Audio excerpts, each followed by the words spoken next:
Bien, querido amigo y hermano que estás en este momento viendo este video, te doy la bienvenida a esta serie La Fe de Jesús. Es un placer poder compartir este mensaje contigo. Estamos estudiando la serie de La Fe de Jesús que consta de 20 lecciones, ya estamos casi acabando.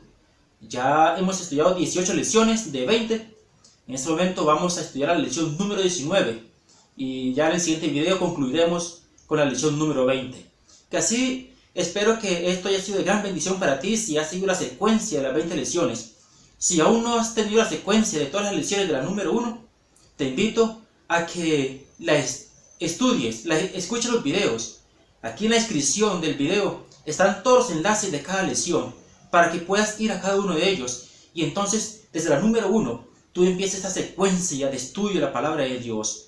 Y como siempre le he dicho, alguna duda que tengas, alguna inquietud, puedes hacérmelo saber, ya sea dejando tu comentario o escribiéndome al correo que también se encuentra en la parte de la descripción de este video. Antes de que iniciemos, quiero invitarte para que inclinemos el rostro y oremos. Amante Padre que estás en los cielos, santificado sea tu nombre desde ahora y para siempre. Padre amado, en este momento te damos gracias porque tenemos la oportunidad de poder estudiar tu palabra. Queremos, Señor, suplicar tu bendición para que sea el Espíritu Santo quien tome control de nuestra mente. Él sea quien nos enseñe y nos permita comprender este mensaje maravilloso de tu palabra.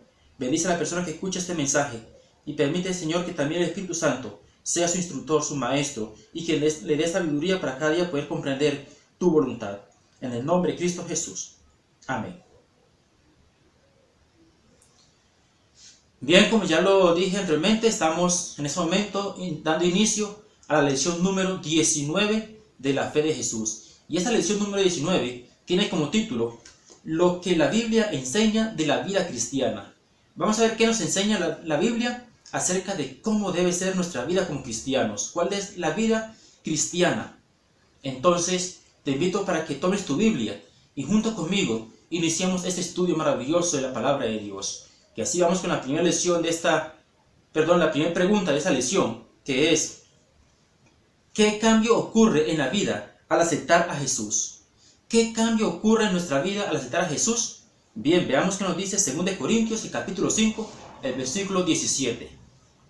2 Corintios, el capítulo 5, versículo 17, dice lo siguiente. De modo que si alguno está en Cristo, nueva criatura es.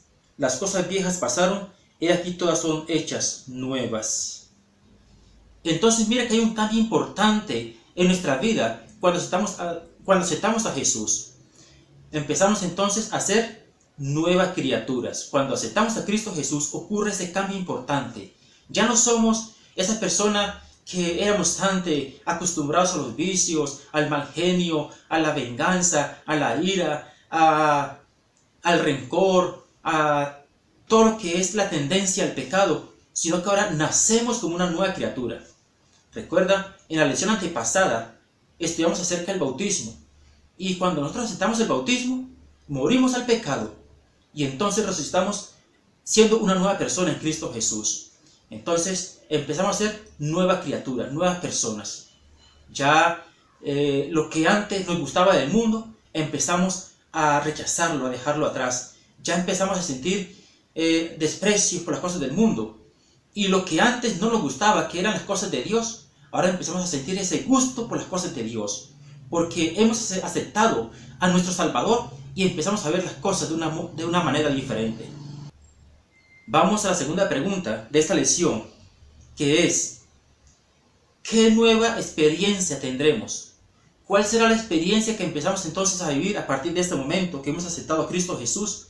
Veamos que nos dice 1 Tesalonicenses, el capítulo 5, el versículo 23. 1 Tesalonicenses, el capítulo 5, el versículo 23, dice lo siguiente.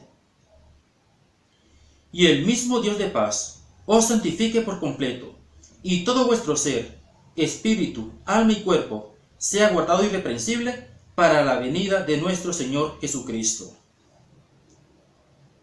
¿Cuál será la nueva experiencia que tendremos entonces al aceptar a Cristo Jesús en nuestros corazones, en nuestras vidas? Bien, quiero destacar dos cosas importantes. Primero, aquí dice que el mismo Dios de paz os santifique. Primero, somos santificados, empezamos a ser personas diferentes, Ya no somos personas mundanales, sino que empezamos a vivir la santidad. Pero ser santos no significa que ya andamos con una aureola de santo que, ¿sí?, no rompemos un plato. Puede haber debilidades en nosotros, pero ya no sentimos gusto por el pecado, sino que nos levantamos y buscamos cada día aferrarnos más de Cristo Jesús para no caer. Que aunque muchas veces resbalemos, nos aferramos a su mano poderosa para seguir adelante. Santo, recuerda, es un pecador arrepentido, un pecador que se ha alejado del mundo del pecado para seguir a Cristo Jesús. Es una persona que a partir de ahora ya ha sido apartado para Dios, para un uso sagrado, y es para servir a nuestro Salvador. Y el segundo aspecto es que nuestro espíritu, alma y cuerpo serán guardados irreprensibles para la venida de Cristo Jesús. ¿Qué significa eso? Que a partir de ese momento, ya al dejar la vida de pecado atrás, entonces empezamos a dedicar nuestra vida al servicio de Dios. Y cuando tú dedicas tu vida por completo, de corazón, sinceramente, al servicio de Dios, Satanás no tendrá poder en ti, porque Cristo Jesús te ha escogido para salvación.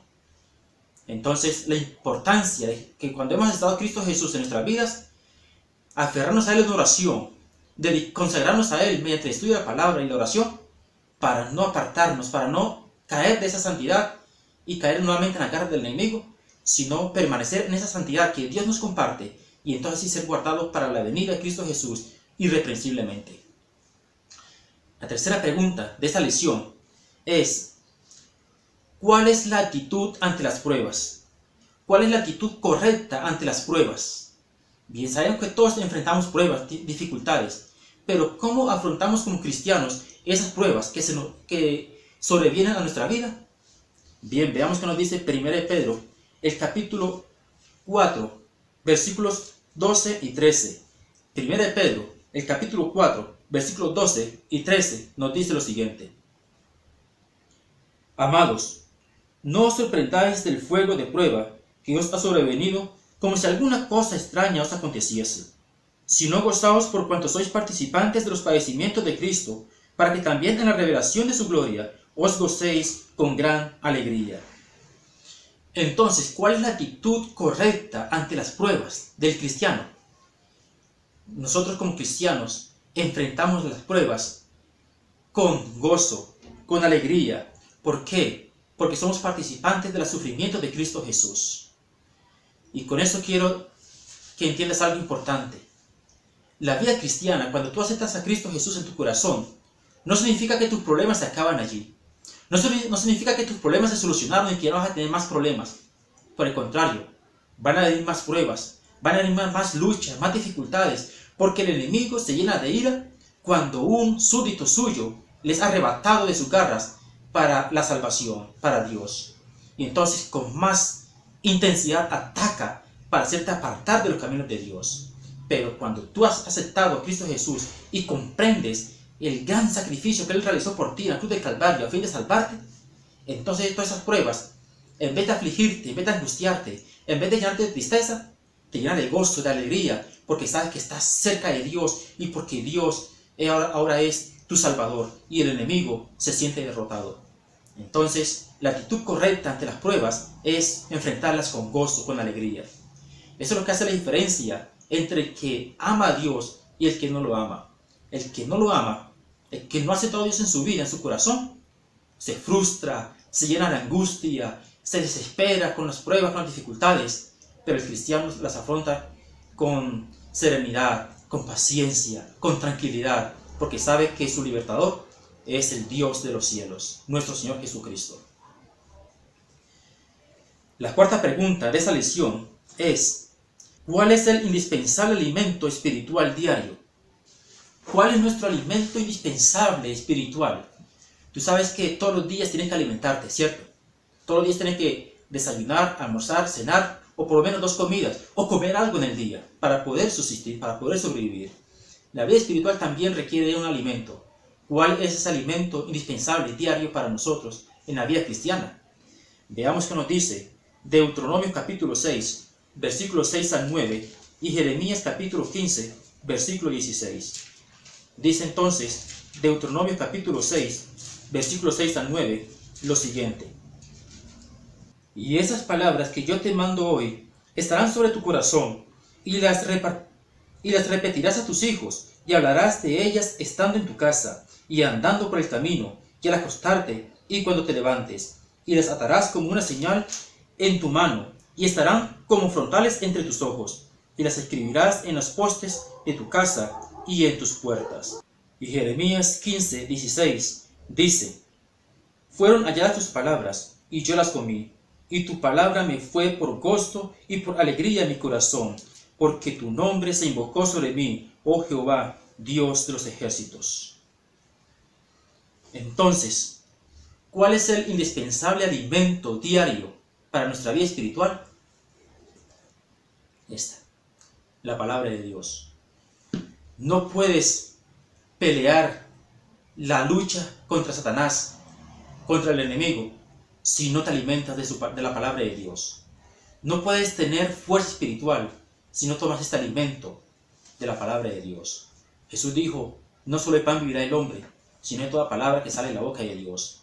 Porque no tenemos lucha contra sangre y carne, dice el apóstol Pablo, sino contra principados, contra potestades, contra huestes de maldad en las regiones celestes.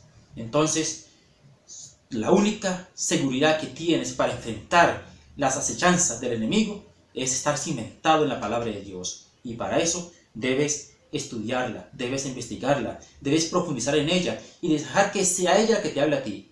No trates tú de interpretarla a ella. Deja que sea Dios por medio de su palabra quien te enseñe, el Espíritu Santo quien te ilumine y te guíe al conocimiento de la verdad cada día más. La quinta pregunta de esta lección es: ¿cómo establecemos comunión con Dios?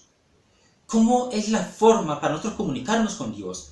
Ya sabemos que Dios se comunica con nosotros por medio de su palabra escrita. Ahora, ¿cómo nos comunicamos nosotros con Dios? ¿Cómo establecemos comunión con Dios? Bien, veamos qué nos dice 1 Tesalonicenses capítulo 5, versículo 17. 1 Tesalonicenses, el capítulo 5, versículo 17, dice así: orad sin cesar. ¿Sabe la forma de nosotros establecer comunión con Dios? Es por medio de la oración incesante. No cesar cada día de orar. En todo momento puedes orar. En la mañana al levantarte, en el transcurso del día al realizar tus actividades, en cualquier lugar, puedes orar a Dios. En todo momento Dios está dispuesto a escucharte. Esa es la forma de estar en comunión con el cielo. Dios se comunica contigo por medio de su palabra escrita, la Santa Biblia. Y tú te comunicas con Dios. Nosotros nos comunicamos con Dios por medio de la oración. La siguiente pregunta, la número 6. ¿Qué día debemos dedicar a la oración a Dios? ¿Qué día debemos dedicar a la oración a Dios? Bien, vamos a lo que nos dice el libro de Isaías, el capítulo 58, versículos 12 al 14. Isaías capítulo 58, versículos 12 al 14 nos dice qué día debemos dedicar nosotros a la adoración a Dios. Veamos qué nos dice.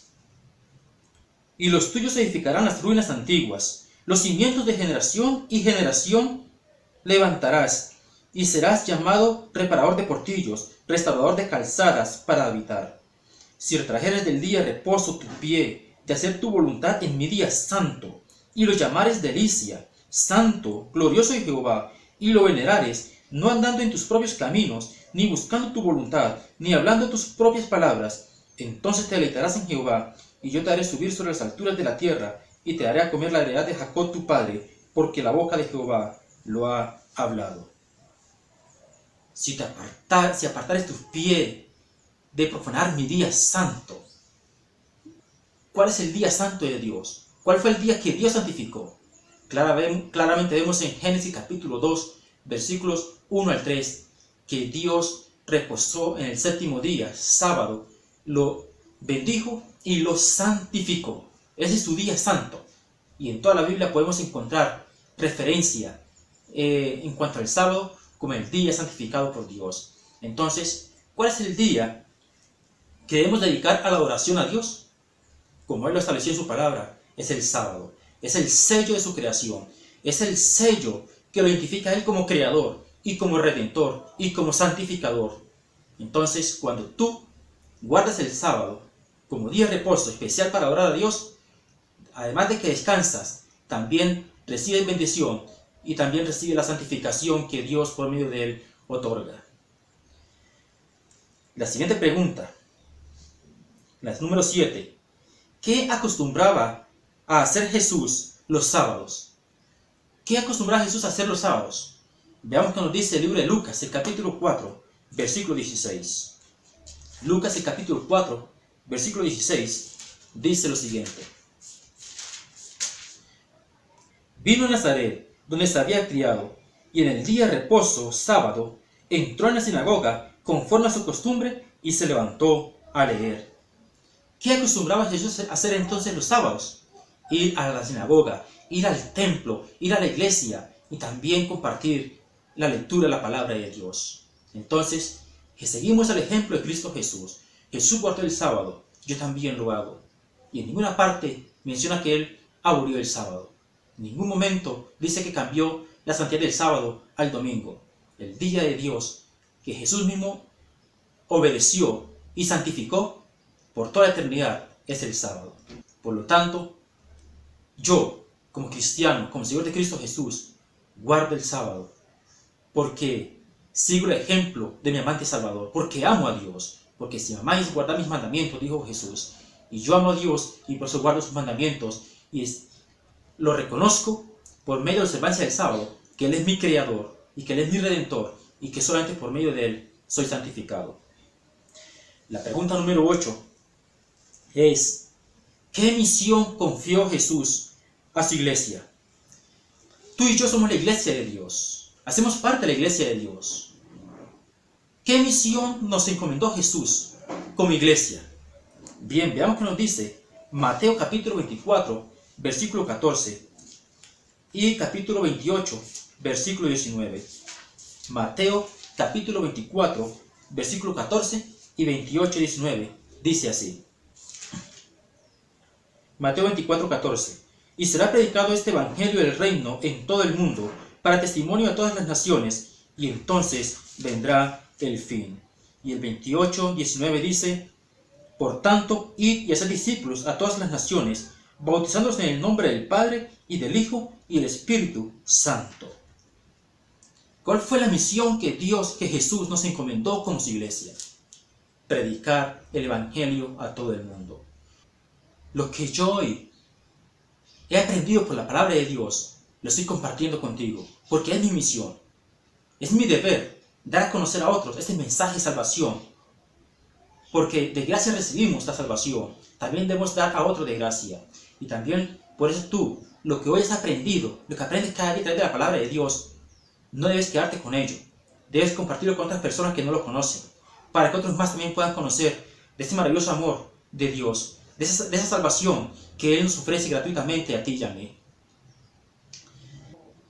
La pregunta número 9. ¿Qué tarea debemos estar preparados para realizar? ¿Qué tarea debemos nosotros estar preparados para realizar? Bien, veamos qué nos dice 1 de Pedro capítulo 3, versículo 15. 1 de Pedro capítulo 3, versículo 15 nos dice lo siguiente. Si no, santificad a Dios el Señor en vuestros corazones, y estad siempre preparados para presentar defensa con mansedumbre y reverencia ante el que os demande razón de la esperanza que hay en vosotros. Bien, según lo que nos dice aquí el apóstol Pedro, ¿qué tarea nosotros debemos estar preparados para realizar? Bien, aquí dice que debemos estar preparados mediante la bendición de Dios para dar testimonio de la fe, de la esperanza que hay en nosotros a otras personas que nos demanden razón de ello. Cuando alguien te pida que des testimonio de la esperanza que hay en ti, tú puedas decir quién es Dios, cuál es el propósito para tu vida, por qué estás aquí, cuál es tu misión y qué tiene Dios preparado para ti y para todas las personas que le aman. Entonces, estar preparados para dar testimonio de la esperanza, de la fe, del conocimiento, de la verdad que hay en ti. ¿Y cómo se logra eso? Como lo leímos en algunas preguntas anteriores, mediante el estudio de la palabra de Dios y mediante la oración constante para que el Espíritu Santo pueda entonces guiarnos, iluminarnos y ayudarnos también a dar testimonio de esa fe, de esa esperanza que hay en nosotros. La pregunta número 10 dice: ¿qué actitud debe tener el cristiano hacia sus guías espirituales? ¿Qué actitud debemos tener como cristianos ante nuestros guías espirituales? Bien, veamos qué nos dice 1 Tesalonicenses, el capítulo 5, versículos 12 y 13. 1 Tesalonicenses capítulo 5, versículos 12 y 13 nos dice lo siguiente: os rogamos, hermanos, que reconozcáis a los que trabajan entre vosotros y os presiden en el Señor y os amonestan, y que los tengáis en mucha estima y amor por causa de su obra. Tened paz entre vosotros. ¿Cuál es la actitud que debe tener el cristiano frente a sus guías espirituales? Dice que debemos tenerlos en gran estima, es decir, tener respeto, tener amor hacia nuestros guías espirituales, aquel que Dios ha puesto en su pueblo para dirigirnos, para guiar a su pueblo, para guiar a su iglesia, pastores, ancianos, líderes en diferentes campos de la administración de la iglesia, porque Dios ha constituido una iglesia organizada, y como toda institución organizada, tiene también líderes que Dios ha puesto allí para dirigir a su iglesia, y por lo tanto, nuestra actitud hacia ellos debe ser una actitud de respeto, de amor, tenerlos en estima. Y la última pregunta de esta lección es: ¿quién es nuestro guía supremo? ¿Quién es nuestro guía supremo? Bien, vamos a ver qué nos dice Colosenses capítulo 2, versículos 6 y 7. Colosenses 2, 6 y 7. Ya vimos que por lo menos nuestros guías espirituales son personas que Dios ha puesto para guiar a su iglesia. Pero ¿quién es el guía supremo de todos? Entonces Colosenses capítulo 2, versículos 6 y 7 dice así: por tanto, de la manera que habéis recibido al Señor Jesucristo, andad en Él, arraigados y sobreedificados en Él, y confirmados en la fe, así como habéis sido enseñados, andando en acciones de gracias. Entonces, ¿quién es el guía supremo de la iglesia, del pueblo de Dios? Ya aquí vimos claramente que es nuestro Señor Jesucristo, en quien hemos sido arraigados, en quien hemos sido sobreedificados. Es cierto que Dios tiene líderes humanos, pero el líder supremo, el guía supremo de la iglesia es Dios. No es ningún otro ser humano, es Dios. Fue Dios quien formó su iglesia, fue Dios quien la instituyó, fue Dios quien la organizó, y es Dios quien la guiará hasta el día de su venida, porque Él es el líder supremo, el guía supremo de la iglesia, a quien todos debemos seguir. Por eso te invito a que tu mirada no esté puesta en un ser humano, en un anciano de iglesia, en un pastor o en cualquier otro líder, porque como seres humanos fácilmente podemos fallar en cualquier momento. Y si tú fijas tu mirada en un ser humano, te vas a decepcionar, te vas a desanimar y podrás también perder la fe.